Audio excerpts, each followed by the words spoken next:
போதைக்கானமே அத்தியாயம் 1. அக்னிதேவ். இன்றைக்கு பலரும் உச்சரிக்கின்ற பெயர். அவனை பற்றி அறிந்து கொள்வதில் அத்தனை ஆர்வம் அனைவருக்கும்.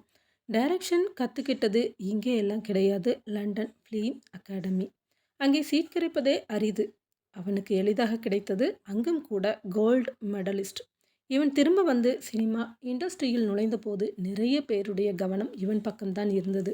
இவனுடைய அடையாளங்கள் நிறைய பேருக்கு தெரியவில்லை. இவனுக்கு இந்த சினிமா துறைக்கும் என்ன சம்பந்தம்? ஒருவேளை வாரிசு இயக்குனராக இருப்பானோ?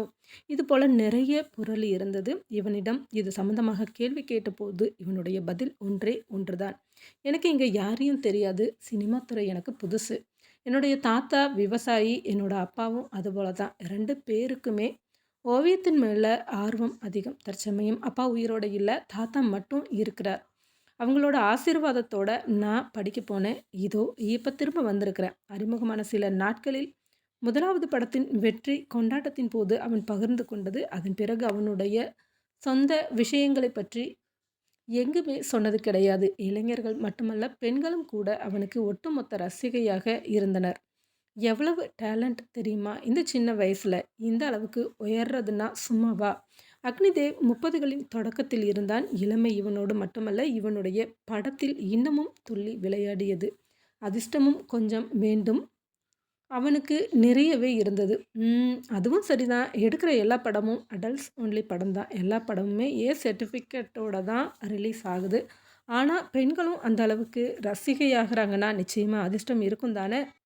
கல்லூரி மாணவிகளுக்கு இடையே இப்படித்தான் பேச்சு நீளும். இன்னமும் கூட அவனுடைய குடும்பம் எந்த ஊர் என ஆராய்ச்சி செய்வதற்கு ஒரு கூட்டமே இருந்தது. அதுவரைக்கும் யாருக்கும் எதுவும் தெரியாது. அவன் வெளிநாட்டிலிருந்து படித்துவிட்டு வந்திருக்கிறான், அவ்வளவுதான் தெரியும். முதல் படம் கூட தன்னுடைய சொந்த முயற்சியில்தான் எடுத்தான். முதல் படம் டைரக்ட் செய்யும்போது தன்னுடைய கதைக்கு ஏற்றவர் என தேர்வு செய்யப்பட்டது பிரபல முன்னணி நடிகரைத்தான். ஆனால் கதையை கேட்டு நடிக்க மாட்டேன் என விலகி இருந்தவர். யோசித்து வைத்த நடிகர் மட்டுமல்ல, அடுத்தடுத்து முடிவு செய்த நடிகரும் கூட இந்த கதைக்கு கேட்டுவிட்டு நடிக்க சம்மதிக்கவில்லை. இல்லை, இந்த ஸ்டோரியில் நான் நடித்தா அப்புறம் என்னோட கரியரே இல்லாமல் போயிடும், என்னால் நடிக்க முடியாது, வேறு யாரையாவது பார்த்து செலக்ட் பண்ணிக்கோப்பா. இன்னொருவரோ வேறொன்றை சொன்னார். நான் ரொமான்டிக் ஹீரோன்னு பேர் வாங்கி இருக்கிறேன், நிச்சயமாக எனக்கு மேட்ச் ஆகாது, ப்ளீஸ் வேண்டாமே. இப்படித்தான் நகர்ந்திருந்தனர். நிறைய பேரிடம் கேட்டு கடைசியாக புதுமுகங்களை வைத்துதான் படம் எடுத்தது. முதல் படமே 100 நாட்களை தாண்டவும் வெற்றிகரமாக ஓடியது. அடுத்தடுத்து நிறைய ஹீரோக்கள் இவனுடைய படத்தில் நடிக்க ஆர்வமாக இருந்தனர். அக்னிதேவின் ஒரே தாரக மந்திரம் வாழ்க்கை வாழ்வதற்கு. டைரக்டர் எந்த அளவிற்கு திறமையானவனாக இருந்தானோ அதே அளவிற்கு பெண்களின் மேல் நாட்டம் நிறைய இருந்தது. அவனுடைய மைனஸ் கூட அதுதான். அதே நேரம் பெண்களின் மேல் துளி கூட மரியாதை கிடையாது. அவன் அவன் மேல் வரும் கிசுகிசுகளுக்கு எப்போதுமே பஞ்சம் இருக்காது. அடிக்கடி ஏதாவது ஒரு இளம் நடிகையோடு இணைந்து பார்ட்டி செய்யும் ஃபோட்டோக்கள் சமூக வலைதளங்களில் வந்து கொண்டுதான் இருக்கும். இண்டஸ்ட்ரிக்குள் வந்த இந்த 3 வருடத்திற்குள் நிறைய அவன் மேல் புகார் இருந்தது. அதிலும் இளம் நடிகைகள் நிறையவே இவன் மேல் புகார் வாசிக்க ஆரம்பித்தனர். திருமணம் செய்வதாக சொல்லி ஏமாற்றிவிட்டான், தனக்கு வாய்ப்பு தருவதாக சொல்லி ஏமாற்றிவிட்டான். இப்படி நிறைய புகார்கள் அவன் மேல் வந்து கொண்டுதான் இருந்தது. இது எல்லாமே அக்னிதேவிற்கு பெரிய பொருட்டே கிடையாது. யாராவது இப்படி தங்களின் மேல் குற்றச்சாட்டு இருக்கிறதே, அதற்கு என்ன பதில் என்று கேட்டுவிட்டால் கூலாக பதில் சொல்வான். நான் யார்கிட்டையுமே கல்யாணம் பண்ணிக்கிறதா சொல்லி பழகிறது கிடையாது. அவங்களா விரும்பி வராங்க. பிறகு எதற்காக என் மேலே கம்ப்ளைண்ட் சொல்லணும்? அவங்களோட தேவை என்னவோ அதை நிறைவேற்றிக்கத்தானே வராங்க. அதோட போக வேண்டியது தானே. இதுதான் அவனுடைய ஸ்டேட்மெண்ட்டாக இருக்கும். அதையும் தாண்டி வேலை என்று வந்துவிட்டால் அவன் மேல் எந்த குறையும் சொல்லிவிட முடியாது. நடிக்க வருபவர்கள்தான் பாவம் அந்த அளவிற்கு பிழிந்து எடுத்து விடுவான். ஆனால் அவனுடைய படம் ரிலீஸ் ஆன பிறகு அதில் நடித்தவர்களின் வாழ்க்கையே மாறிவிடும். புதியதாக லக்ஸரி வாழ்க்கைக்குள் நுழைந்து விடுவர். அதனாலேயே அவனின் படத்தில் நடிக்க வேண்டும் என அத்தனை போட்டி இருந்தது. பட வாய்ப்பிற்காக இவன் செல்லும் இடங்களிலெல்லாம் இவனது முன்னால் சென்று வழிந்து கொண்டு நிற்கும் நடிகைகளும் இருக்கின்றனர். கேட்பவர்கள் அனைவரிடமும் சொல்வது பார்க்கலாம் என்று மட்டும்தான். இவனுடைய பாஷையில் பார்க்கலாம் என்று சொன்னால் நிச்சயமாக அவன் நடிக்க வைக்கப் போவதில்லை என்று அர்த்தம். அது மற்றவர்களுக்கு புரிகிறதோ இல்லையோ, இவனுடைய கூடவே இருக்கும் இவனுடைய அசிஸ்டன்ட் டைரக்டர் சாய்க்கு நன்றாகவே தெரியும். இன்னமும் அவனுடைய குணம் அனைத்துமே அக்கு வேறு ஆணி வேறாக தெரியும். இன்று வரைக்கும் அக்னிதேவ் அவனாக எந்த பெண்ணையும் தேடி சென்றது கிடையாது. அதே நேரத்தில் வருபவர்களை விடுவதும் கிடையாது. நிறையவே இளகிய குணம் உண்டு. ஆனால் இது வெளியில் யாருக்குமே தெரியாது. வெளியே காட்டிக்கொண்டதும் இல்லை. உதவிகள் எல்லாமே சாய் மூலமாகத்தான் செய்வது. யாருக்கு உதவி தேவை என்பதை கூட வந்து சொல்வது மட்டும்தான். மற்றவர்களை பொறுத்த வரைக்கும் எப்போதுமே சற்று கடினமான முகத்தோற்றத்துடன் இருப்பான். அதே நேரம் இரவு பார்ட்டி என்று வந்துவிட்டால் அப்படியே தலைகீழாக மாறியிருப்பான். ஆட்டம் பாட்டம் கொண்டாட்டம் இவனுடைய தாரக மந்திரம். இவனது காதுபடவே பலர் பேசியிருக்கின்றனர். அவனுக்கு என்னப்பா பணம் கொட்டுது, எதை தொட்டாலும் பொண்ணா மாறுது, அப்புறம் ஏன் ஆட்டம் போட மாட்டான்? பாரேன், என்ன ஒரு ஆச்சரியம்! அவனோட அப்பா அம்மா யாருன்னு இது வரைக்கும் இங்கே யாருக்குமே தெரியல. பெருசாக எந்த ஒரு சப்போர்ட்டும் இல்லாமல் இண்டஸ்ட்ரிக்குள்ளே வந்தான். கதை சொன்னான். ஆனால் இங்கே இருக்கிற அத்தனை நெளிவு சுழிவுகளையுமே தெளிவாக தெரிஞ்சு வச்சிருக்கிறான். அவன் முன்னாடி இது தப்புன்னு சொல்லி யாரும் பேச முடியறது இல்லை. எல்லாத்துக்குமே அதிர்ஷ்டம் வேணும் போல இருக்குது. அவன் மச்சக்காரன்யா. அவனை பற்றி பேசினா நாம தான் டென்ஷன் ஆகணும். இது இன்னும் எத்தனை நாளைக்கு பார்க்கலாம்? 100 வருஷத்துக்கு மேலே எத்தனையோ பேர் முன்னாடி வந்த பிறகு காணாமல் போயிருக்கிறாங்க. இவனுக்கு எத்தனை நாள்னு பார்க்கலாம். இது எல்லாமே அரசல் புரசலாக இவனுடைய காதுக்கு நேராக வந்துவிடும். ஆனால் அதை பற்றியெல்லாம் கவலைப்படுவது கிடையாது. முக்கியமான விஷயம் என்னவென்றால் இவனுடைய படம் ஒவ்வொன்றிற்கும் வரும் லாப பணத்தை பாதிக்கு மேல் வேறு வேறு துறைகளில் இன்வெஸ்ட்மெண்ட் செய்து கொண்டிருந்தால் இது பெரும்பாலானவர்களுக்கு தெரியாது. இந்த வாழ்க்கை நிரந்தரம் கிடையாது என்பதில் அத்தனை தெளிவாக இருந்தான் அக்னிதேவ். ஆனால் கிடைக்கும் வரைக்கும் வாழ்க்கையை மகிழ்ச்சியாக கொண்டாட வேண்டும் என்பது அவனுடைய குறிக்கோள். இந்த மாலை நேரத்தில் கூட முக்கியமான ஒரு பார்ட்டிக்கு புறப்பட்டு கொண்டிருந்தான் அக்னிதேவ். சாய், நான் புறப்பட்டாச்சு. நீ வர எத்தனை மணி நேரம் ஆகும்? இன்றைக்கு என் பின்னாடி வர்றதானே?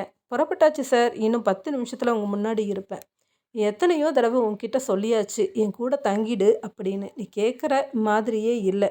ஏன் இப்படி இருக்கிற? என்னோட அசிஸ்டண்ட் ஏதோ ஒரு குறுக்கு சந்தில் வீடு எடுத்து தங்கி கொண்டு இருக்கிறான். உனக்கு தெரியுமா? நான் இங்கே வாய்ப்பு தேடி வரும்போது தங்குற இடம் சார் எனக்கு ரொம்ப பழகி போச்சு. அங்கே இருக்கிற எல்லாருமே என்கிட்ட ரொம்ப நல்லா பழகுறாங்க. அதனால் சட்டுன்னு இடம் மாற முடியல. அந்த அப்பார்ட்மெண்ட்டில் ஒத்த ரூமில் உட்காந்துருக்கிற இதில் சென்டிமெண்ட் வேறையா? உன்னை பார்க்க நேரில் வரணும்னா கூட அங்கே வர முடியாது. சீக்கிரமாக மாறிடுறேன் சார். இதைத்தான் 6 மாதமாக சொல்லிக்கிட்டு இருக்கிற. எதுவும் நடக்கிற மாதிரி தெரியல. நல்லா சமாளிக்க மட்டும் கற்று வச்சிருக்கிற. நாளைக்கு உன்னை தனியாக டைரக்ட் பண்ண சொன்னால் அந்த வீட்டில் வந்து உன்னை பார்த்து எப்படி புக் பண்ணுவானுங்க? நம்ம தரத்தை பார்த்து தான் நம்மளை மதிப்பாங்க. நான் சொல்கிறத எப்போ தான் கேட்க போறியோ? நிஜமாவே வீடு பார்க்க ஆரம்பிச்சிட்டேன் சார். என்ன கேள்வி கேட்டாலும் கரெக்டாக ஒரு பதில் மட்டும் வச்சுக்கோ. இன்னும் 10 நிமிஷம் தான் உனக்கு டைம். அதுக்குள்ளே வரலைன்னா வச்சுக்கோ. என்ன செய்வேன்னு தெரியாது. இன்றைக்கி போகிற பார்ட்டிக்கு அந்த நடிகைக்கு gift வாங்க சொன்னேனே, வைர நெக்லஸ் வாங்கி வச்சுருக்கிறியா? அதெல்லாம் நேற்றே ரெடி பண்ணிட்டேன். gift பேக் பண்ணி காரில் தான் இருக்குது. அதெல்லாம் கரெக்டாக இரு. வர சொன்னால் மட்டும் உடனே வந்துடாத. கமான் குயிக், சீக்கிரமாக போகணும், லேட் பண்ணக்கூடாது. Sure sir. பேசியபடியே சாய் தன்னுடைய அப்பார்ட்மெண்ட்டில் அவனுடைய அறையை பூட்டிவிட்டு படியிறங்க ஆரம்பித்தான். அவன் தங்கியிருந்த அப்பார்ட்மெண்ட்டில் 3 மாடிகளை கொண்டது. லிஃப்ட் வசதி கிடையாது. சிறு படிக்கட்டு மட்டுமே இருந்தது. அங்கே தங்கியிருந்தவர்கள் கூட நிறைய பேர் சினிமா சம்பந்தப்பட்டவர்கள்தான். நீண்ட காலமாகவே அங்கு இருப்பவர்கள், சமீபத்தில் வந்து தங்கி இருப்பவர்கள் என பலரிடமும் இவனுக்கு அறிமுகம் உண்டு. இயல்பாக அனைவரிடமும் பேசுவது இவனுடைய இயல்பான குணம். அதனாலேயே அங்கிருந்த அனைவருக்குமே இவனை தெரிந்திருந்தது.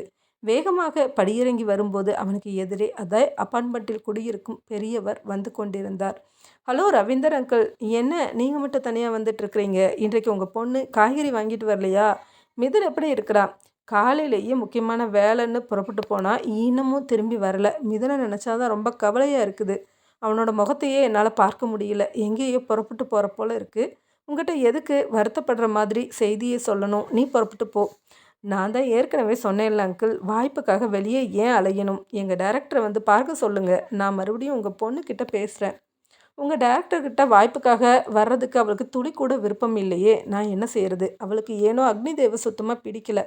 ஒரு முறை ஹீரோயினாக செலக்ட் ஆகிட்டான்னா அவளுக்கு இருக்கிற பிரச்சனை சால்வ் ஆகிடும் அங்கிள்.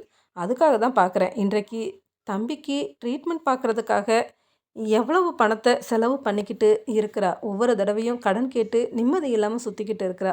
ஒரு வேளை படத்தில் நடிக்க ஓகே மட்டும் ஆயிடுச்சுன்னா ஒரே படத்தில் எல்லா பிரச்சனையும் முடிஞ்சிடும். அவளும் நல்லா செட்டில் ஆகிடலாம். அதுக்காக தான் நான் பார்க்கிறேன். எத்தனை நாளைக்கு முகம் தெரியாத சைடு கேரக்டருக்கு 500க்கும் 1000த்துக்கும் நடிச்சு கொடுத்துட்டு இருக்க முடியும்? நீ சொல்றதும் சரிதான் சாய். நான் ஒரு முறை அவகிட்ட சொல்லி பார்க்குறேன். அவ ஓகேன்னா அவள உன்னை வந்து பார்க்க சொல்றேன். ஓகே அங்கிள், டைம் ஆயிடுச்சு, நான் புறப்படுறேன் என்று சொன்னபடி நகர்ந்தான். சாய் இரவு வீடு திரும்பும்போது நேரம் 12 மணியை நெருங்கிக் கொண்டிருந்தது. அத்தனை நேரம் பார்ட்டியில் செலவாகி இருந்தது. அழைத்துச் சென்று திரும்பி அவன் வீட்டிற்கு விட்டுவிட்டு வரும்போது ரெகுலராகவே இந்த நேரத்தை தொட்டிருக்கும். பிடிக்கவில்லை என்றாலுமே அக்னி தேவ் இவனை விடுவதாக இல்லை. இவனை எப்படியாவது இழுத்து கொண்டு சென்று விடுவான். பார்ட்டி விஷயத்தில் மட்டும்தான் இப்படி.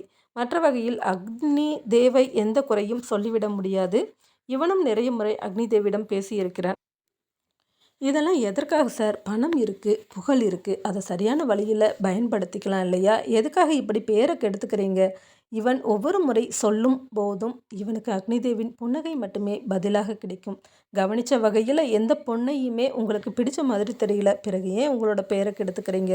இன்றைக்கி உங்கள் கூட டான்ஸ் பார்ட்டின்னு கலந்துக்கிற எல்லாருமே பின்னாடி ஒரு நாள் உங்களை கை நீட்டி கேள்வி கேட்பாங்க. ஏற்கனவே சில பொண்ணுங்க அது மாதிரி சொல்லிக்கிட்டு தெரியுறாங்க. யார் என்ன சொன்னாலும் அதை பற்றி எனக்கு துளி கூட கவலை கிடையாது. நான் இப்படித்தான். நீ சொன்னது சரிதான். எனக்கு எந்த பொண்ணு மேலேயும் மரியாதை கிடையாது. அதுக்கு காரணம் இருக்குது. ஆனால் அதை நிச்சயமாக உங்ககிட்ட சொல்ல மாட்டேன். சார், என்கிட்ட மட்டும் இல்லை, யாருக்கிட்டேயுமே சொல்ல மாட்டீங்க. அது எனக்கு நல்லா தெரியும். ஆனால் எதுக்காக இப்படி பண்ணுறீங்க ஏன்னு தான் எனக்கு தெரியல. எப்போவுமே உனக்கு தெரிய வேண்டாம். இப்போது என் கூட வந்து என்ஜாய் பண்ணு அப்படின்னு சொன்னால் நீ கேட்க போகிறது இல்லை. ஒவ்வொரு பார்ட்டிக்கும் கூட வர்ற, ஆனால் கார்லேயே உட்காந்துக்கிற. நீ என்ன மாதிரியான கேரக்டரு? இந்த நிமிஷம் வரைக்கும் எனக்கு புரியவே இல்லை. காரில் வெயிட் பண்ணு, நான் கூப்பிடும்போது வந்து என்னை அழைச்சிட்டு போ சார் என்று போக போனவனை தடுத்து நிறுத்தி இருந்தான். என்னடா என்று திரும்பி கேட்க, அதிகமாக ட்ரிங்க்ஸ் எடுத்துக்க வேண்டாம், அதிகமாக போயிடுச்சுன்னா நிறைய ரகளை பண்ண ஆரம்பிச்சிடுறீங்க, உங்களை கண்ட்ரோல் பண்ண என்னால் முடியறதில்ல.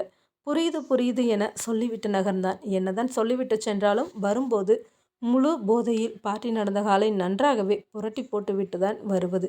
இதுவும் கூட ஒரு வகையான பப்ளிசிட்டிக்காக தான். இவன் விஷயத்தில் பார்த்தார்களே தவிர இவனை இதுவரைக்கும் கை நீட்டி யாரும் குறை சொன்னது கிடையாது. பணம் இருக்குது, எப்படி செலவு செய்கிறதுன்னு தெரியல. அப்படி இருக்கும்போது இப்படித்தானே நடந்துக்குவாங்க. இதுபோல் பதில்தான் இன்றைக்கு இளைய தலைமுறையினரிடம் இருந்து வந்தது. இதையெல்லாம் யோசித்தபடியே சாய் வேகமாக தன்னுடைய அறையின் கதவை திறந்து கொண்டு இருந்தான். அப்போது அவனுக்கு எதிரில் வந்து நின்றிருந்தாள் பெண் ஒருத்தி. என்ன சார், ரொம்ப உங்கள் டைரக்டருக்கு கொடி பிடிக்கிற மாதிரி இருக்குது. வீட்டுக்கு வந்ததும் அப்பா சொன்னாங்க, உன்னோட பிரச்சனை எனக்கு தெரியும், இத்தனை நாளாக இங்கே தானே இருக்கிறேன், அதனால தான் உன்கிட்ட இப்படி ஒரு வார்த்தை சொன்னேன். ஏன் நீ ஒரு முறை வந்து பார்க்கக்கூடாது? எத்தனையோ பேர் வந்து எனக்கு வாய்ப்பை கொடுங்கன்னு கேட்டுட்டு போகிறாங்க. நீ ஒரு முறை வந்தேன்னா உனக்காக நானும் பேசுவேன் இல்லையா? பேசி பேசி என்ன செய்ய போகிறீங்க? உங்கள் டைரக்டர் எப்படி படம் எடுக்கிறார் ஊருக்கே தெரியும். அதுக்கு பிறகு என்ன எந்த மாதிரியான கண்ணோட்டத்தில் பார்ப்பாங்க? அதை என்னைக்காவது யோசித்து பார்த்துருக்கிறீங்களா சாய் சார்? ப்ளீஸ் ஒரு விஷயம் புரிஞ்சுக்கோ, எல்லா கேரக்டரும் ஒரே மாதிரி கிடையாது. இப்போ புதுசாக ஒரு படம் எடுக்க முடிவு பண்ணி இருக்கிறாரு. அந்த கேரக்டர் வழக்கம் போல் கிடையாது. அவரோட ஸ்டைல், அந்த ஃபேஷன், அதை தான் எடுக்க போகிறாரு. ஆனாலும் கதை ரொம்ப நல்லா இருக்குது, நடிக்க நிறைய ஸ்கோப் இருக்குது, நிறைய உனக்கு நிச்சயமாக உனக்கு நல்ல ஃப்யூச்சர் ஏற்படுத்தி கொடுக்கும். ப்ளீஸ் ஒரு முறை வந்து பாரு.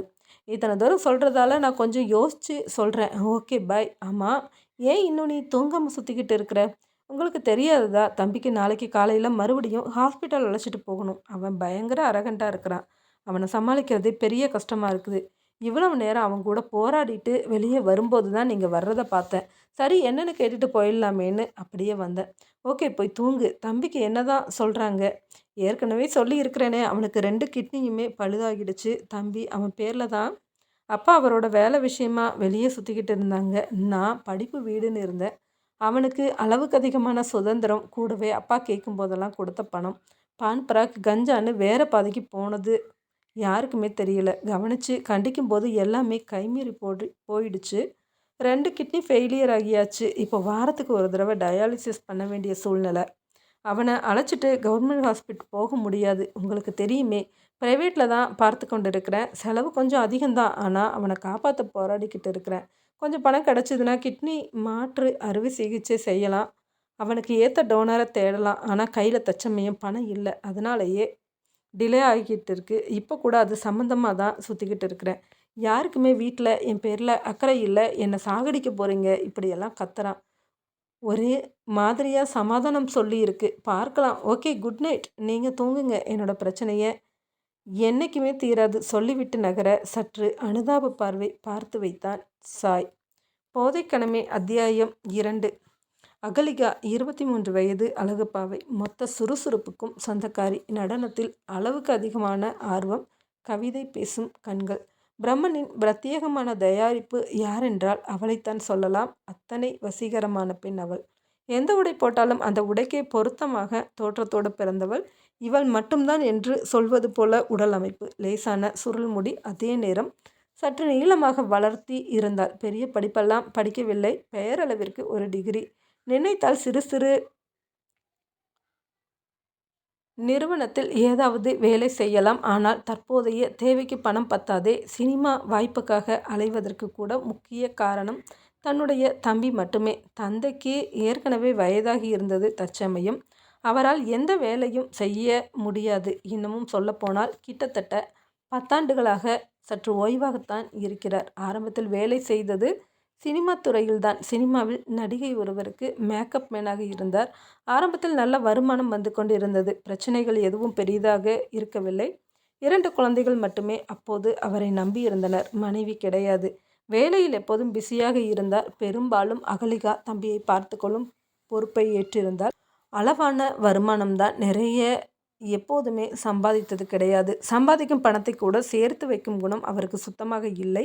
வீட்டிற்கு தேவையான அளவிற்கு செலவு செய்தவர். மிச்ச பணத்தை எல்லாம் யாரெல்லாம் சிரமப்படுகிறார்களோ அவர்களுக்கு கொடுத்து உதவினார். பெரும்பாலும் கொடுத்த பணம் திரும்ப எப்போதுமே வந்தது கிடையாது. அகலிகா அப்போது சிறு பெண்தான். 3 வேளை உணவு கிடைத்தால் போதும் என்கின்ற அளவில்தான் அப்போது அவளுக்கு தெரிந்தது. அவள் உண்டு, அவளுடைய செல்ல தம்பி உண்டு. அதை தாண்டி யோசித்தது கூட கிடையாது. தம்பிக்கு எப்போது இந்த பிரச்சனை வந்தது என்று தெரியும் வரையிலுமே அவனுடைய நடவடிக்கைகள் எதுவுமே அவளுக்கு தெரியாமல் இருந்தது. எந்த இடத்தில் தவறு நடந்தது என்று யோசித்தால் இந்த நிமிடம் வரை கேள்விகளுக்கு விடை தெரியாது. ஓரளவிற்கு முற்றிய சூழ்நிலையில்தான் தம்பி பிரச்சனையே தெரிய வந்தது. அதன் மேல் என்ன செய்வது என தெரியாமல் இன்றைக்கு வரையிலும் டயாலிசிஸ் செய்து கொண்டிருக்கிறார்கள். சிறுவயதில் நெருக்கமாக இருந்தாலும் ஒரு அளவிற்கு பெரியவள் ஆன பிறகு அவளை விட்டு சற்று விலக ஆரம்பித்திருந்தான். அந்த சமயத்தில்தான் இந்த கெட்ட பழக்கங்கள் எல்லாம் அவனை சுழற்றி விழுங்கி இருந்தது. பெரிய ஆசைகள் கிடையாது இவளுக்கு. வாழ்க்கையை அப்படியே ஏற்றுக்கொள்ளும் பக்குவம் உடையவள். அதனால்தான் அவளுக்கு அத்தனை பிரச்சனைகள் தொடர்ந்து வருகிறதோ. இதோ அவளுடைய தம்பி இப்போதும் இவளுக்காக காத்து கொண்டிருந்தான். இவளால் தான் அவனிடம் அதிகம் பேச முடிவது இல்லை. அவனுடைய உடல் சூழ்நிலை இவளை சற்று மிரட்டித்தான் பார்த்தது. எப்படியாவது இவளுடைய தம்பி மிதனை காப்பாற்றிவிட வேண்டும் என ஓடிக்கொண்டிருந்தால் போராட்டம் எல்லாம் இவளுக்கு மட்டும்தான். இவளுடைய தம்பிக்கு கிடையவே கிடையாதோ. இவளை பார்த்து விட்டாலே நிறைய கத்த ஆரம்பித்திருந்தான். ஏன் இன்னும் என்ன டாக்டர்கிட்ட அழைச்சிட்டு போகாமல் இருக்கிற? எப்போ தான் எனக்கு கிட்னியை மாற்ற போகிறீங்க? உங்களால் எனக்கு ட்ரீட்மெண்ட் பார்க்க முடியுமா முடியாதா? இல்லை சாகட்டும்னு அப்படியே விட்டுடுவீங்களா? இப்படியாக இன்னமும் நிறைய கேள்விகள் வரும். தந்தையை பார்த்தான் என்றால் வேறு மாதிரி பேசுவான். பெரிய மேக்கப் மேன், நிறைய பெரிய நடிகைங்களுக்கு மேக்கப் போட்டதா சொல்கிறீங்க. ஆனால் என்ன பிரயோஜனம்? 10 பைசா சேர்த்து வைக்கல. இன்றைக்கு வரைக்கும் வாடகை வீட்டில் தான் இருக்கிறோம். 3 வேளை சாப்பாட்டுக்கு சிரமம் இல்லை. அது மட்டும்தான் சரியாக நடந்திருக்குது. நீங்கள் சரியாக இருந்திருந்தா எப்போவோ எனக்கு சரியாகி இருக்கும். இருவராலுமே அவனை சமாதானப்படுத்த முடியாது. இருவருக்குமே அந்த நிமிடம் அவனை பார்க்க பாவமாகத்தான் தோன்றும். உடல்நிலை இப்படி இருக்கையில் கோபம் வரத்தானே செய்யும். இப்போதும் கூட பணத்திற்காக தான் அலைந்து திரிந்து 5000 ரூபாய் வாங்கி கொண்டு வந்திருந்தால் இவளை பார்க்கவும் மறுபடியும் கத்த ஆரம்பித்திருந்தான். நேரத்தோட ஹாஸ்பிட்டலுக்கு கூட்டிகிட்டு போகிறதா தானே சொல்லிக்கிட்டு இருந்தேன். இப்போ நேரம் என்ன ஆகுது பாரு, 2 மணி ஆயிடுச்சு. இப்போ போயிட்டு எப்போ திரும்ப வர்றது? ஏன் இத்தனை நேரம்? ஏன் இப்படி கத்திக்கிட்டு இருக்கிற? உனக்காகத்தானே அலைஞ்சு திரிஞ்சு பணம் வாங்கிட்டு வர்றேன். ஈஸியாகவா கடன் கிடைக்கும்? ஒவ்வொருத்தர்கிட்டையும் இருக்கிறத வாங்கிட்டு வர நேரம் ஆகுது. காலையிலேருந்து நான் சாப்பிடக்கூட இல்லை. உனக்காகத்தானே சுற்றுறேன். நீ இங்கே சுற்றிக்கிட்டு இருக்கிற. ஏன் உனக்கு புரிய மாட்டேங்குது? நான் என்ன கேட்டாலும் சமாதானம் பண்ணுற மாதிரி ஒரு பதில் மட்டும் வச்சுக்கோ. உனக்கு என் மேலே பாசமே இல்லை, அதுதான் உண்மை. இப்படியெல்லாம் பேசாதடா. எனக்கு இருக்கிற ஒரே உறவு நீ மட்டும்தானே. சின்ன வயசுலேருந்து தானே உன் கூடவே இருக்கிறேன். இது மாதிரியெல்லாம் கேட்டுட்டு என்ன கஷ்டப்படுத்தாத. என்ன கேட்டாலும் உடனே இது மாதிரி ஒரு பதில் சொல்லிடு. என்னால் நிம்மதியாக ஒரு டம்ளர் தண்ணி கூட குடிக்க முடியல. எல்லாம் அளந்து அளந்து வச்சுட்டு போகிற. இதை சாப்பிடாத, அதை சாப்பிடக்கூடாது, இதை செய்யாத, இன்னமும் எத்தனை நாளைக்கு, பத்தாததுக்கு ஒரு டஜன் மாத்திரை வேற எடுத்து தர, தினமும் சாப்பிட சொல்லி. உடம்பு முடியலன்னா இதெல்லாம் செஞ்சு தானே ஆகணும். நான் டாக்ஸியை வர சொல்லிட்டு வந்திருக்கிறேன். ஹாஸ்பிட்டல் போயிட்டு வரலாம் வாய் என்று அழைத்து கொண்டு நகர்ந்தார். அன்றைக்கு டாக்டரிடம் செக்கப் செய்துவிட்டு டயாலிசிஸ் முடித்துவிட்டு வரும்போது மாலை 6 மணியை தாண்டி இருந்தது. டாக்டர் அவளுக்கு மிகவும் தெரிந்தவர். வழக்கம் போல அழைத்து நலம் விசாரித்தபடி இவளிடம் கூறினார். ரொம்ப நாளைக்கெல்லாம் இப்படியே செஞ்சுக்கிட்டு இருக்க முடியாது. அவன் ஏற்கனவே கொஞ்சம் வீக்கானவன். எதிர்ப்பு சக்தி ரொம்ப கம்மியாக இருக்குது. தொடர்ந்து இப்படியே இருந்தால் கஷ்டம். எவ்வளவு சீக்கிரம் முடியுமோ அவ்வளவு சீக்கிரம் பணத்தை ரெடி பண்ணுற வேலையை பாரு. சீக்கிரமாக டோனர் தேடலாம். புரியுது அங்கிள். அவ்வளோ பணம் தச்சமயம் கையில் இல்லை. டாக்டர்கிட்ட வேறு யார்கிட்ட கேட்குறதுன்னு தெரியல. எனக்கு நம்பிக்கை இருக்குது. கடவுள் ஏதாவது வழியை காட்டுவார். இப்படியே சொல்லிக்கிட்டு இருக்க முடியாது அகலிகா. நேரம் நமக்கு குறைவாக இருக்குது. அவனோட உடம்பு ஒத்துழைக்கணும் இல்லையா? பணம் ரெடியாகி டோனர் கிடைச்சாலும் அவனுடைய உடம்பு ஒத்துழைக்கலைன்னா நம்ம அவனை ஒத்துழைக்க தயார் செய்யணும். உனக்கு தெரியாதது இல்லை. புரியுது அங்கிள். எவ்வளோ சீக்கிரம் முடியுதோ அவ்வளோ சீக்கிரம் ரெடி பண்ணுறேன் என உறுதியளித்து விட்டு திரும்பி இருந்தால் வீட்டிற்கு வந்த நேரத்திலிருந்தே யோசனை முழுக்க தம்பியை சுற்றி அடித்து கொண்டிருந்தது.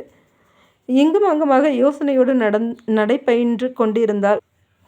ஒரு நாளைக்கு எப்படியும் 1-2 ஆடிஷனுக்கு சென்று விட்டு வருகிறாள். ஆனால் பதில்தான் எதுவுமே அவளுக்கு திருப்திகரமாக கிடைக்கவில்லை. ஒன்று அவர்கள் கூறுகின்ற விதிமுறைகள் இவளுக்கு பிடிக்கவில்லை. இல்லாவிட்டால் அவர்கள் இவளை ரிஜெக்ட் செய்தனர். இப்படியாக நாட்கள் நகர்ந்து கொண்டிருந்தது.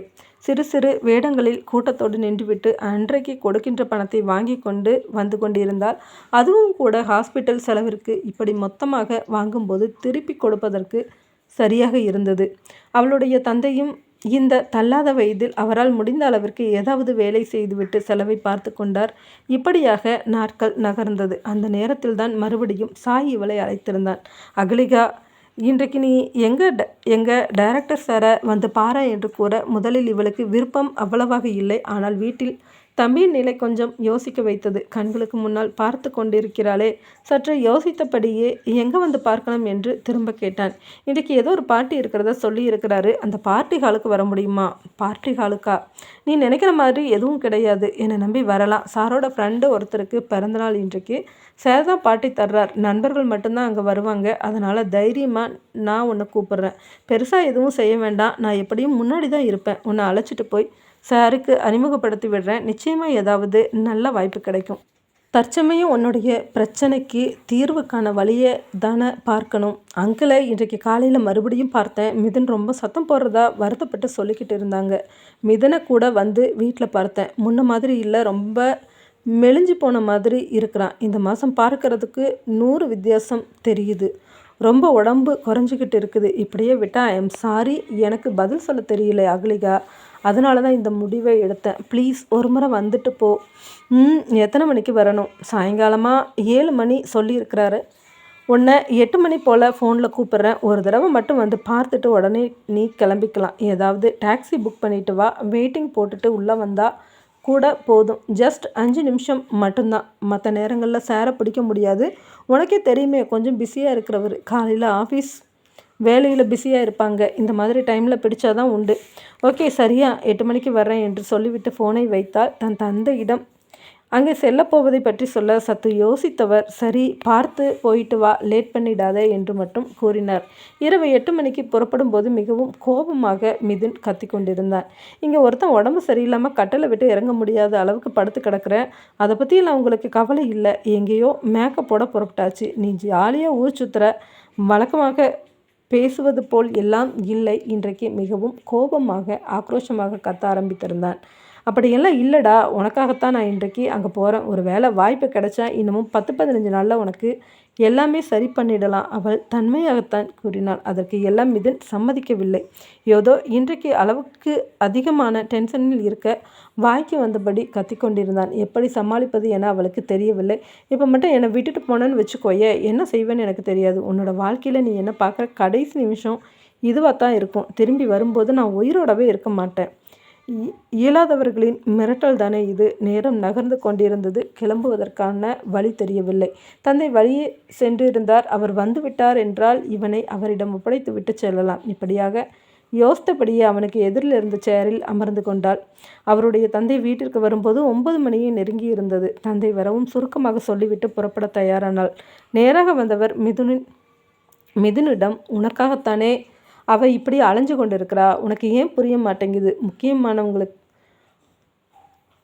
முக்கியமானதற்கு போகணும்னு சொல்லிட்டு இருக்கும்போது இப்படி தான் பண்ணுவியா? உனக்கு தெரியலையா மிதுன், இந்த அளவுக்கு உடம்பை கெடுத்துக்கிட்டது நீ தானே. வேற ஒருத்தையாக இருந்தால் என்றைக்கா நம்மளை விட்டுட்டு வீட்டை விட்டுட்டு ஓடி இருப்பா. ஊரில் உலகத்தில் நம்ம கேள்விப்பட்டது இல்லையா? இத்தனை பிரச்சனையோட திட்டு வாங்கிட்டு உன்னை சமாதானப்படுத்திக்கிட்டு அவளுக்கு என்ன தலையெழுத்தா? சற்றே அதட்டலாக சொல்ல கொஞ்சம் அமைதியானாள். நீ போயிட்டு வாம்மா என்று கூறவும் வேகமாக புறப்பட்டாள். சாய் சொன்ன அந்த ஹோட்டலின் வாசலுக்கு செல்லும்போது 10 மணியை நெருங்கி இருந்தது. சற்று தயங்கியபடியே அங்கிருந்த பார்ட்டி ஹாலை நோக்கி நகர்ந்தாள். கண்ணாடி கதவை நேராக சற்று நகர்த்தி உள்ளே பார்க்க அங்கே விரிந்த காட்சியை பார்த்து திகைத்தபடி பார்த்தாள். உண்மையில் அங்கே எந்த பிறந்தநாள் கொண்டாட்டமும் நடந்ததற்கான அறிகுறி எதுவுமே இல்லை. ஆண்கள் பெண்கள் என பலர் நின்றிருந்தனர். அனைவரது கைகளிலுமே பாரபட்சமில்லாமல் மதுக்கோப்பையை ஏந்தியிருந்தனர். ஒரு பக்கம் இசை இரைச்சலாக காதில் கேட்டது. அரைகுறை வெளிச்சம் அவ்வப்போது மின்னலாக முகத்தில் பாய பார்ட்டியின் நடுநாயகமாக அக்னிதேவ், அவன் கூடவே இன்னும் சில பெண்கள் அரைகுறை ஆடைகளோடு அங்கே இசைத்து கொண்டிருந்த மியூசிக்கிற்கு ஏற்றவாறு நடனமாடிக்கொண்டிருந்தனர். அனைவரது கையிலும் மது இருந்தது, கூடவே சிகரெட் புகையும். அங்கே வந்திருந்த பெண்கள் அனைவருக்குமே ஒரே டார்கெட். அக்னிதேவ் என்பது போல அனைவருமே அவனைத்தான் மொய்த்து கொண்டிருந்தனர், பலாச்சுளையை மொய்க்கும் தேனீக்கள் போல. கதவு திறக்கவும் சற்று இவளை பார்த்தவனோ கண்கள் கூட சற்று ஆச்சரியத்தில் விரிந்ததோ. அந்த அரை இருளிலும் அவனுடைய கண்கள் இவளை பார்ப்பதாக தோன்றியது. இவளையே தன்னுடைய கரத்தால் அணைத்து இழுப்பது போல அங்கே ஆடிக்கொண்டிருந்த ஒரு பெண்ணின் இடையே அக்னிதேவ் இவளை பார்த்தபடியே அருகில் இழுத்து தன்னோடு நெருக்கமாக நிறுத்தி இருந்தான். ஒரு நிமிடம் பார்த்தவளுக்கு என்ன சொல்வது என்று தெரியவில்லை. இத்தனையையும் பார்த்த பிறகு அவனின் முன்னால் சென்று நிற்க வேண்டுமா என்று தோன்ற யோசிக்காமல் கதவை அடைத்துவிட்டு வாசலுக்கு வந்திருந்தால். முகத்தில் அப்பட்டமான கோபம், கூடவே அசூயை தெரிந்தது. வேகமாக சாயை ஃபோனில் அழைத்தாள். ஹலோ அகலிகா, வந்தாச்சா? இதோ நான் அங்கே வரேன் என்று எதிர்முனை கூற, பார்ட்டிகளுக்கு வெளியில் தான் நின்றுட்டு இருக்கிறேன், கொஞ்சம் சீக்கிரம் வாங்க என்று சொல்லிவிட்டு காத்திருந்தாள். வேகமாக அவளுக்கு அருகே வந்த சாயை பார்த்து கோபமாக பேச ஆரம்பித்திருந்தாள். என்ன உதவி டைரக்டர் சார், என்ன நினச்சிக்கிட்டு இருக்கிறீங்க? இந்த மாதிரியான ஒரு ஆள்கிட்ட, அதுவும் இந்த நேரத்தில் எதுக்காக வர சொன்னீங்க? வாய்ப்புக்காக வர சொன்னீங்க, இல்லைன்னு சொல்லலை. அதுக்காக இந்த அளவிற்கு தரம் தாழ்ந்து போவேன்னு நினைக்கிறீங்களா? அப்படி இல்லை அகலிகா, நான் சொல்கிறத கொஞ்சமும் கேளு. பர்த்டே பார்ட்டி நடக்கிறதா தான் இருந்தது. கடைசி நேரத்தில் அவரோட ஃப்ரெண்டு வரமாட்டேன்னு சொல்லிட்டாங்க. அதனால் பிளான் மாறிடுச்சு. நான் உனக்கு ஃபோனில் கூப்பிட்டு சொல்லலான்னு ட்ரை பண்ணேன், நீ அட்டன் பண்ணவே இல்லை. நல்ல வேலை நான் அட்டன் பண்ணலை. இங்கே வந்ததால் தான் தெரிஞ்சுது உங்கள் டைரக்டரோட லட்சணம். இவ்வளவு கேவலமானவராக நடந்துக்குவாங்க. அங்கே டான்ஸ் ஆடுற பொண்ணுங்க எல்லாம் யார்? அவர்கிட்ட வாய்ப்பு கேட்க வந்தவங்களா? எல்லோருமே இப்படி தான் வாய்ப்பு கேட்குறாங்களா? அப்படி இல்லை அகலிகா, அங்கே நடனம் ஆடுறவங்க எல்லாருமே சமீபத்தில் நடிக்க வந்த நடிகைங்க, முதல் இடத்த நோக்கி முன்னேறி கொண்டு இருக்கிற நடிகைங்க. அவங்களாம் விரும்பி இந்த பார்ட்டிக்கு வந்திருக்கிறாங்க. ஓகே, அதுக்கு நான் இப்போ என்ன செய்யணும்? இதையெல்லாம் பார்த்து நான் என்ன செய்ய போகிறேன்? உங்களுக்கு தெரியும் தானே, 5 வருஷமாக ஒரே இடத்துல தானே நீங்களும் நானும் குடியிருக்கிறோம்.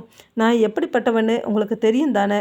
அப்படி இருந்தும் எதுக்காக என்ன இந்த மாதிரியான ஒரு இடத்துக்கு வர சொன்னீங்க? அதுக்கு முதல்ல பதில் சொல்லுங்கள். அகலிகா, ப்ளீஸ் புரிஞ்சுக்கோங்க. எனக்கு உன்னை நல்லா தெரியும். இன்றைக்கு என்னமோ எல்லாமே தப்பாக போயிடுச்சு.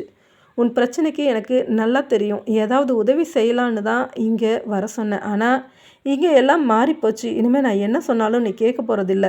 அதுதான் நான் சொல்கிறேன் சார். இனிமேல் தயவு செஞ்சு இது மாதிரியான இடத்துக்கு என்னை கூப்பிடாதீங்க. இப்படி கேவலமாக நடந்துக்கிட்டு கிடைக்கிற வாய்ப்பு எனக்கு அவசியம் இல்லை. நான் புறப்படுறேன். நான் உன்னோட ஃப்ரெண்டு அகலிகா. உனக்கு நல்லது மட்டும்தான் செய்வேன், தப்பாக எதுவும் செய்ய மாட்டேன். அதை நீ புரிஞ்சுக்கோ, ஆதங்கமாக கூறினான். நானும் அப்படி நினச்சி தான் இவ்வளவு தூரம் புறப்பட்டு வந்தேன். நீங்கள் தேடுற மாதிரி பொண்ணுங்க நிறைய பேர் இருக்கிறாங்க. நடித்தா போதும், வாய்ப்பு கிடைக்க, பணம் சம்பாதிக்க எந்த எக்ஸ்ட்ரீமுக்கும் போக தயாராக இருக்கிற கொள்கையோட நிறைய பொண்ணுங்க இருக்கிறாங்க. உள்ளே என்ன நடந்ததுன்னு புரியாமல் கையில் மதுக்கோப்பையை ஏற்றிக்கிட்டு ஆடுற அளவுக்கு கீழ்த்தரமான பொண்ணுங்க. உங்களுக்கு ஏற்ற பொண்ணு நிச்சயம் நான் கிடையாது, புரிஞ்சுதா? கோபமாக சொல்லிவிட்டு வெளியேறினாள் அகலிகா. வாசலை நோக்கி செல்லும் அவளையும் பார்ட்டி நடந்து கொண்டிருந்த ஹாலையும் மாறி மாறி பார்த்தவன் ஷிட் என்ற சொன்னபடி நகர்ந்தான். போதைக்கணமே அத்தியாயம் 3. என்னம்மா காலையிலேயே புறப்பட்டுட்டு இருக்கிற என்று தந்தையின் குரலுக்கு திரும்பி பார்த்தாள் அகலிகா. இன்றைக்கு ஒரு ஷார்ட் ஃபிலிம் எடுக்கிறாங்கப்பா, அதுக்கு என்னை கூப்பிட்டு இருக்கிறாங்க. மதியம் வரைக்கும் அங்கே வேலை இருக்கும். ஏதாவது முக்கியமான ரோலாடா? இல்லைப்பா, சைடு கேரக்டர் மாதிரி தான். ஹீரோயினுக்கு கூட நிற்கிற 4-5 பொண்ணுகளில் நானும் ஒருத்தியாக போய் நின்றுட்டு வரப்போகிறேன். சின்ன ரோல் தான், ஆனால் செலவுக்கு உடனே பணம் கிடைக்கும். ஷூட் முடிஞ்சது பணம் வாங்கிட்டு வந்துடலாம். அதனால தான் ஓகேன்னு சொன்னேன். மதியத்துக்கு மேலே வேறொரு ஆடிஷன் இருக்குது, அங்கேயும் போகணும். அகலிகா, நான் ஒன்று சொல்லட்டுமா? இந்த சினிமா இண்டஸ்ட்ரியில் கெஸ்ட் ரோல் மட்டும் நடிக்க போனேன்னா துணை நடிகைன்னு பெயர் குத்த ஆரம்பிச்சிடுவாங்க. பிறகு அதை மாற்றுறது ரொம்ப கஷ்டம். நீ என்ன பிளானில் இருக்கிற? என்ன பிளான்னா எனக்கு புரியலப்பா. சினிமா துறையை மட்டுமே நம்பி இருக்க போறியா, இல்லை வேறு ஏதாவது வேலை செய்யலாம்னு இருக்கிறியா? ஏன்னா நான் சின்னதுலேருந்தே உன்னை பார்த்துக்கிட்டு இருக்கிறேன். நீ எப்போவுமே சினிமாவை லைக் பண்ணது கிடையாது. இப்போதைக்கு முக்கிய தேவை பணம்ப்பா. அதுக்காக ஏதாவது ஒன்று செஞ்சு தானே ஆகணும். அப்பா, இப்போது சின்ன ரோல் பெரிய ரோல் இதெல்லாம் பிரச்சனை இல்லை. தம்பியோட பிரச்சனையை சரி பண்ணணும், அதற்கான பணம் வேணும். அதனால தான் இப்போ இப்படி ஓடிக்கிட்டு இருக்கிறேன். இல்லைன்னா எனக்கு சினிமா இண்டஸ்ட்ரி மேலே பெருசாக ஆர்வம் எல்லாம் இல்லை. ஏற்கனவே ரெஷ்யூம் ரெடி பண்ணி வச்சுருக்கிறேன். ஏதாவது சின்ன கம்பெனியில் மாதம் 20,000 ரூபாய் சம்பளம் மாதிரி கிடைச்சா கூட போதும். நம்மளால் சமாளிக்க முடியும். நம்ம பெரும்பாலும் யார்கிட்டையும் கடனோ வட்டியோ பணம் வாங்கினது கிடையாது. அதனால் பெருசாக சிரமம் இருக்காது. இதுதான் என்னோடய ஆசையும் கூட. புரியுதுடா. நான் உங்களுக்கு ஏதாவது சேர்த்து வச்சுருக்கணும். இப்படி வெள்ளந்தையாக இருந்திருக்கக்கூடாது. அப்படியெல்லாம் பேசாதீங்கப்பா. நீங்கள் பணம் சம்பாதிச்சு வைக்காட்டி கூட நிறைய நல்ல பேரை சம்பாதிச்சு வச்சுருக்கிறீங்க. நான் எந்த ஷூட்டிங் போனாலும் உங்கள் பேரை சொல்லும்போது நிறைய பேருக்கு தெரியுது. என்னை மரியாதையாக பார்க்குறாங்க. இதுவே பெரிய விஷயம் தானேப்பா. தம்பி என்ன பண்ணுறான்ப்பா? காலையிலேருந்து சத்தம் எதுவும் கேட்கல. அவனோட ரூமில் தூங்கிட்டு இருக்கிறான்டா. நீ எங்கே போகணும்? இன்னைக்கு புறப்பட்டாச்சா? புறப்பட்டாச்சுன்னா கிளம்பு அகலிகா. உன்னை பார்த்து தான் இப்போ எல்லாம் கத்துறான். என்ன செய்கிறது? அப்பா, அது அவனோட இயலாமைப்பா. அவனுக்கு என்ன பண்ணணும்னு தெரியல. சின்ன பையன்தானப்பா. அவனே யோசிச்சு இருக்க மாட்டான். இது போதெல்லாம் ஆகும்னு. எத்தனையோ பேர் வருஷக்கணக்காக இந்த கெட்ட பழக்கங்களை எல்லாம் பழகி வச்சுக்கிட்டு இருக்கிறாங்க. ஆனால் இன்னும் நல்லா இருக்கிறாங்க. ஆனால் என்ன செய்ய, இவனோட நேரம் இந்த சின்ன வயசில் கிட்னி ஃபெயிலியர் ஆகும்னு எதிர்பார்த்துருக்க மாட்டான். ஓரளவுக்கு விவரம் தெரியவும் தப்பான வழியில் போகிற இதை செய்யாத. நிறைய முறை அவன்கிட்ட சொல்லி இருக்கிறேன். அவன் கேட்கவே இல்லை. நீ சொல்லித்தான் கேட்கணுமான்னு சொல்லி அவனோட இஷ்டத்துக்கு ஆட்டம் காட்டினா. பத்தாவதுக்கு அவனோட ஃப்ரெண்ட்ஸுங்க வட்டாரமும் சரியில்லை. எல்லோருமே நல்ல பணக்காரங்க, படித்தவங்க. நீங்களும் நானும் பணம் கொடுக்காட்டி கூட அவனுக்கு வேண்டியது எளிதாக கிடச்சிது. பிறகு என்ன சொல்ல? இன்றைக்கு வந்ததை அனுபவிச்சு தானே ஆகணும். அதுவும் சரிதான் அகலிகா. சொன்னப்பாச்சு என்னைக்காவது கேட்கணும் இல்லையா? பெரியவங்க நல்லது தான் சொல்லுவாங்கன்னு தெரியறது இல்லை. பிறகு அழுது ஆக போகிறது என்ன? சரிடா, நீ புறப்படு. நான் கேட்க மறந்துட்டேன். நேற்று போனியே, என்ன ஆச்சுது என கேட்க அவரது முகத்தை பார்த்து மெலிதாக புன்னகைத்தார். காலையிலேயே சாயை பார்த்துருப்பீங்களே, உதவி டைரக்டர் சாரை எதையும் சொல்லலையா? நீ ஏம்மா சும்மா அவனை உதவி டைரக்டர் சொல்லி கிண்டல் பண்ணிக்கிட்டே இருக்கிற? காலையில் நான் அவனை பார்க்கலம்மா. ரூம் பூட்டி தான் இருக்குது. ஒரு வேளை விடியற்காலமே புறப்பட்டு போயிருக்கலாம். அப்படியாப்பா? அங்கே போனேன். அது சரிப்பட்டு வரும்னு தோணலை. நான் வேண்டான்னு சொல்லிட்டு வந்துட்டேன். வேறு ஏதாவது வாய்ப்பை தான் தேடணும். இன்றைக்கு மதியம் போகிற ஆடிஷன் புதுசாக அறிமுகமாகிற ஒரு டைரக்டரோடது. எனக்கு தெரிஞ்ச வரைக்கும் ரொம்ப நல்ல மாதிரின்னு கேள்விப்பட்டேன். ஒரு வேளை ஓகே ஆச்சுதுன்னா நல்லா இருக்கும்னு தோணுது. பார்க்கலாம். சரிப்பா, புறப்படுறேன். லேட் ஆகிடுச்சுன்னா என்னோடய ரோலுக்கு பதிலாக வேறு யாரையாவது கூப்பிட்டு நிறுத்திடுவாங்க. கிடைக்கிற பணமும் இல்லாமல் போயிடும் என கூறியபடி அவசரமாக புறப்பட்டாள். அவன் எந்திரிச்சா ரகளை பண்ணாமல் பார்த்துக்கோங்கப்பா, வந்துடுறேன் என கூறியபடி வேகமாக புறப்பட்டாள். அன்றைக்கு மதியம் 3 மணி வரையிலுமே ஷூட்டிங் சென்றது. லேசான ஒப்பனையுடன் ஜீன்ஸ் பேண்ட், டிஷர்ட் என ஹீரோயினுக்கு அருகே கூட்டத்தோடு நின்றிருந்தாள். பார்த்தவர்களுக்கு அனைவருக்குமே நேரடியாக சொல்லிவிடுவர், கதாநாயகியை விடவும் மிக அழகாக இருக்கிறாள் என்று. எந்தவித அதிக ஒப்பனையோ அலட்டலோ இல்லாமல் அவ்வளவு இயல்பாக அந்த காட்சிக்கு பொருந்தி இருந்தாள். காட்சி முடியவும் வேகமாக சென்று தன்னுடைய சம்பளத்தை வாங்கி கொண்டு அடுத்ததாக ஆடிஷன் நடக்கின்ற இடத்திற்கு வேகமாக புறப்பட்டாள்.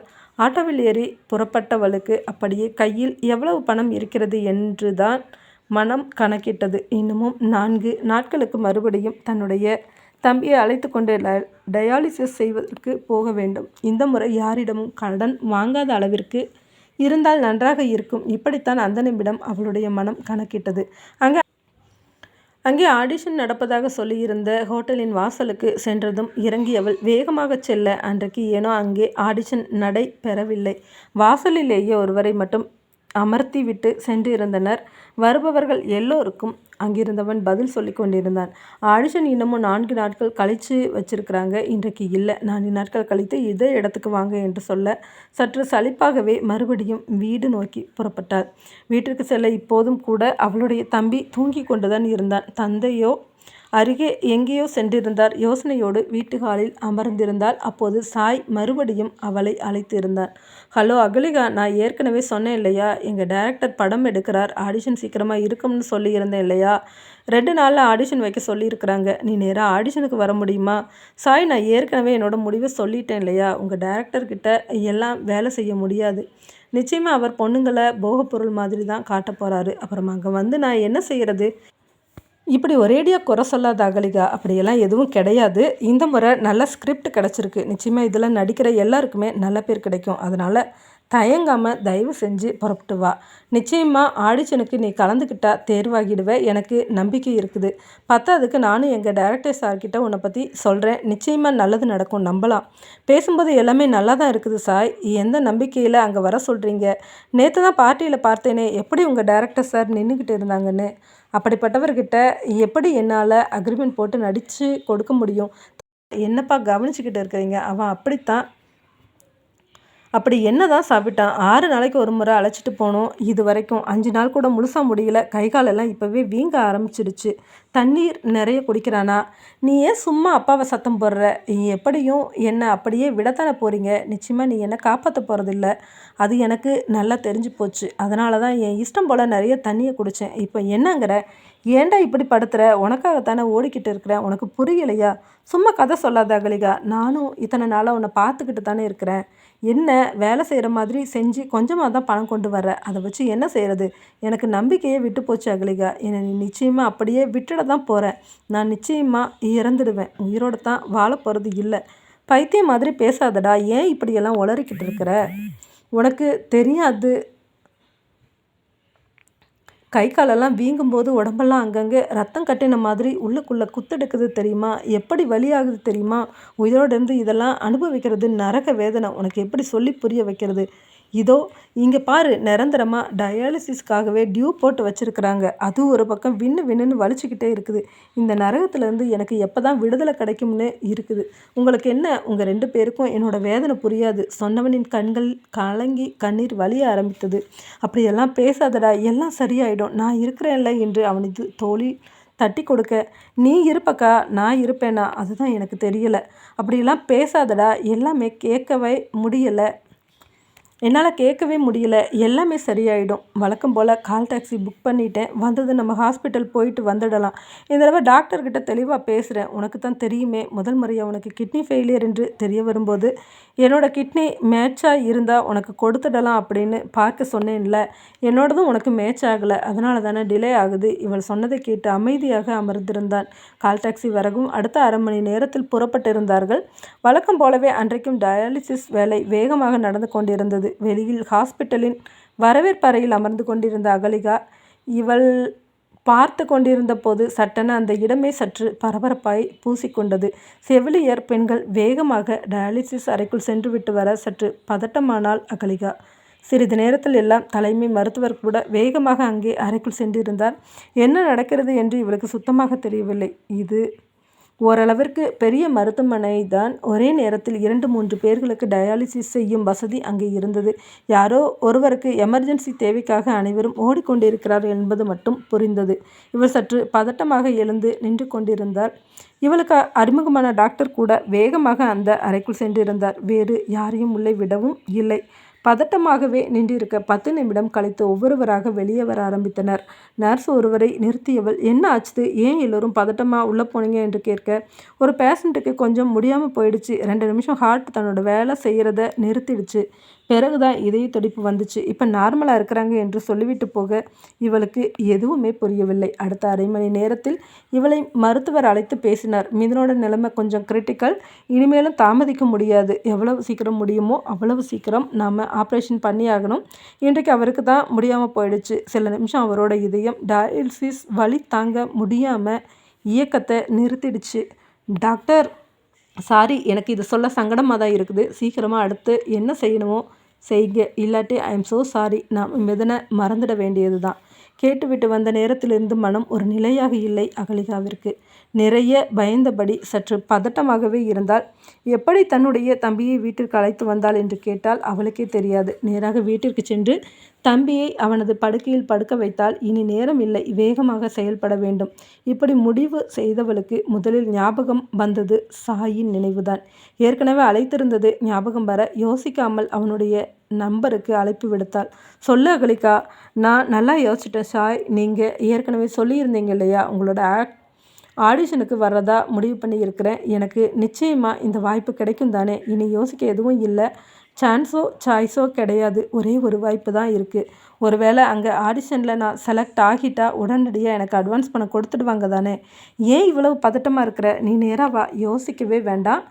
அந்த நிமிஷமே நான் சார்கிட்ட பேசி உனக்கு அட்வான்ஸை நல்ல பேமெண்ட்டாக வாங்கி தரேன். படத்தில் நடிக்கிற எல்லாருக்குமே சம்பள விஷயத்தில் சொன்ன தொகையில் பாதியை உடனே கொடுத்துடுவார். அடுத்த பேமெண்ட் படம் முடியும் போது கொடுத்து செட்டில் பண்ணிடுவாங்க. Okay, thanks. எத்தனை மணிக்கு சொல்லுங்கள், வரணும். நான் சரியாக வந்துடுறேன். டைம் உனக்கு வாட்ஸ்அப்பில் அனுப்புகிறேன் அகலிகா.